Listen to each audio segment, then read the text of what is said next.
Bonsoir. Va-t-on voir apparaître un nouvel État en Europe? Quel peut être l'avenir institutionnel du Kosovo?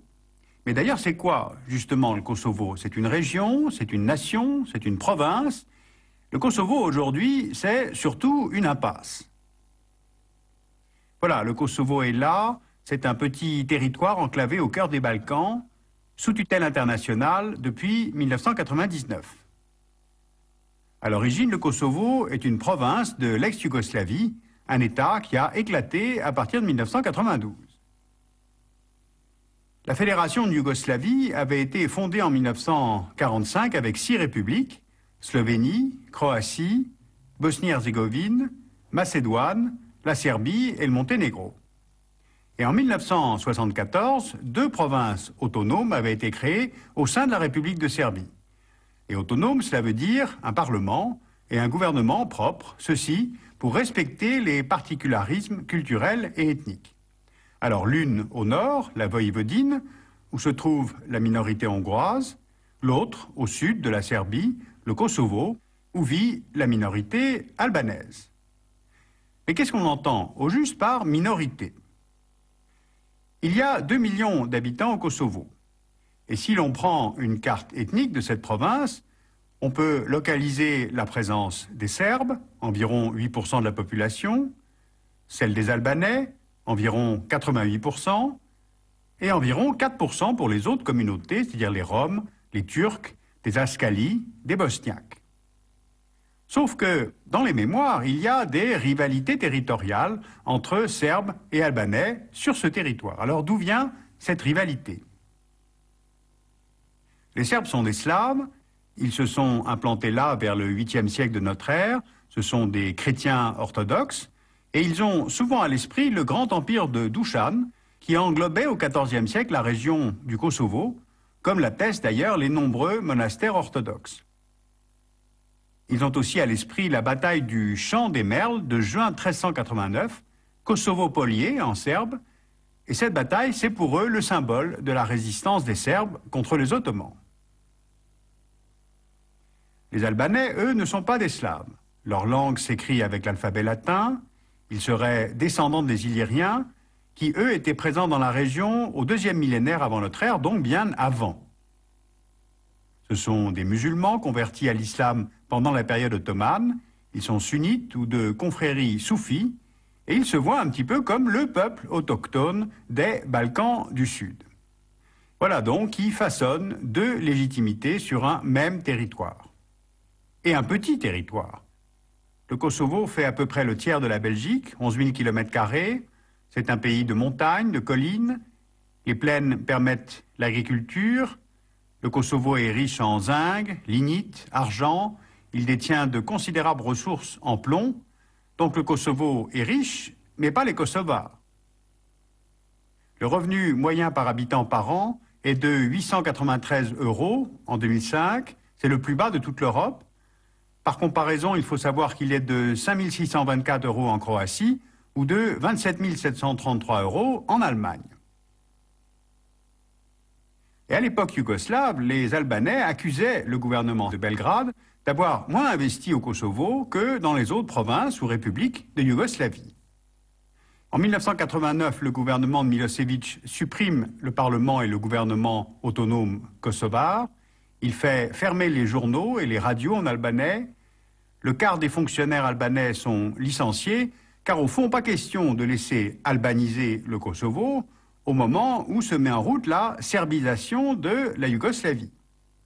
Le contrôle des territoires doit se faire sur des bases ethniques, donc partout où il y a des Serbes, le territoire doit être contrôlé par des Serbes. Et comme près de 200 000 Serbes vivent au Kosovo, eh bien, il faut pousser les 1 800 000 Albanais à la soumission ou au départ. Eh bien, c'est exactement ce que tente le régime de Belgrade. L'armée serbe entre au Kosovo en 1998 pour vider la province de sa population albanaise en la poussant vers la Macédoine ou l'Albanie. Les forces de l'OTAN viennent bombarder les positions serbes et les centres de commandement à Belgrade pour mettre fin à l'épuration ethnique. Et au terme de cette campagne militaire, le Kosovo est totalement désorganisé. Les réfugiés sont des centaines de milliers et la province, évidemment, ne peut plus rester sous l'autorité administrative de Belgrade, mais elle ne peut pas non plus s'autogérer, aucun cadre administratif n'étant prévu pour cela.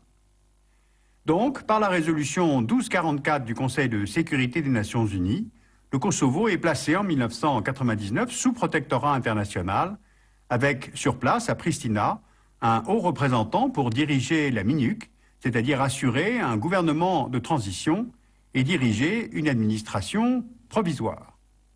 L'OTAN est en charge de l'imposition de la paix en installant la KFOR, Kosovo Forces. On voit ici le découpage militaire en secteurs français, américains, anglais, allemands, italiens, ce qui fait que depuis 1999, le Kosovo relève de jure de la souveraineté de la République de Serbie, mais de facto, l'autorité de Belgrade ne peut plus s'exercer. Eh bien, 7 ans après la mise en place du protectorat, on en est toujours là. La Serbie n'est plus souveraine sur le Kosovo, mais le Kosovo n'est pas indépendant, et la tutelle internationale se prolonge. Alors comment sortir de ce statu quo qui ressemble maintenant beaucoup plus à une impasse politique et juridique qu'à un statu quo? Eh bien, le temps n'est plus forcément un allié. Il y a une grande lassitude vis-à-vis de la présence des équipes internationales, de la KFOR, mais plus encore de la MINUC. C'est peut-être ingrat, mais cela peut s'expliquer. Et malgré les investissements, les efforts d'organisation, de formation, contrairement aux discours et même aux convictions qui animent les représentants étrangers sur place, à l'OTAN, à Bruxelles, à Washington, eh bien le Kosovo multiethnique n'a pas réapparu. Les deux communautés ne veulent plus vivre ensemble. Ce sont les Serbes aujourd'hui qui subissent les discriminations. Il reste au Kosovo environ 120 000 Serbes. Dans le secteur nord, dans les communes de Leposavić, ou Zubin Potok, ou à Mitrovica, au-delà du pont qui sépare la ville en deux, là vivent plusieurs dizaines de milliers de familles serbes. Leur vie est à peu près normale car la Serbie toute proche leur sert au fond d'arrière-pays. Mais c'est le contraire dans le reste du Kosovo. Comme par exemple à Gorazdevac ou à Velika Hoća, ces villages sont des enclaves dont les Serbes ne peuvent pas sortir sans protection militaire. Et dans ces enclaves, la monnaie en cours est le dinar serbe, alors que dans le reste du Kosovo, c'est désormais l'euro. Alors pour les Serbes, il faut le retour au statu quo ante, c'est-à-dire retour à une administration par la Serbie, et pour les Albanais, le projet est tout autre. Il n'y a pas d'autre espoir et pas d'autre vision que l'indépendance. C'est vrai chez les universitaires, chez les résistants pacifiques de la première heure, chez les politiques, c'est vrai aussi chez les jeunes. Le Kosovo a la plus jeune population d'Europe. 63% de la population du Kosovo a moins de 30 ans, et plus de la moitié d'entre elles est au chômage. Alors quelles sont aujourd'hui les options institutionnelles?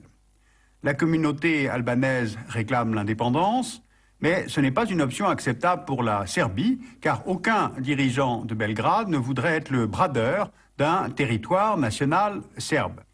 Et en même temps, les Serbes du Kosovo ne peuvent plus compter sur la mère patrie, qui n'a plus ni les moyens politiques de gérer le Kosovo, ni ceux de s'opposer à cette indépendance qui se dessine.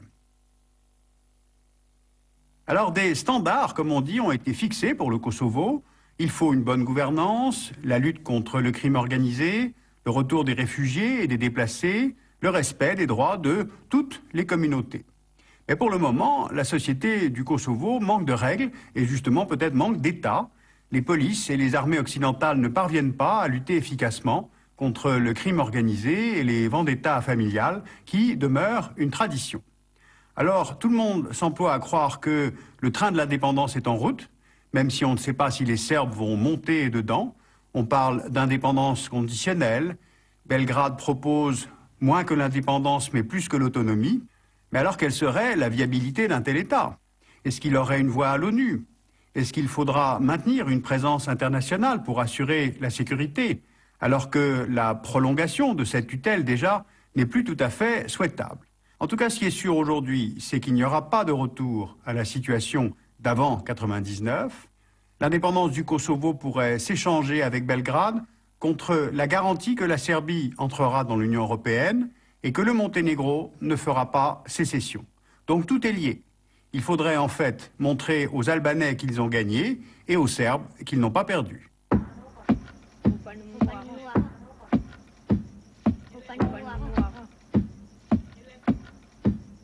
Je vous signale que le numéro 81 des études de sécurité européenne est consacré à la question de la Serbie et la revue Population et Avenir consacre tout un numéro sur le nettoyage ethnique insidieux et un bilan démographique de 10 ans des accords de Dayton.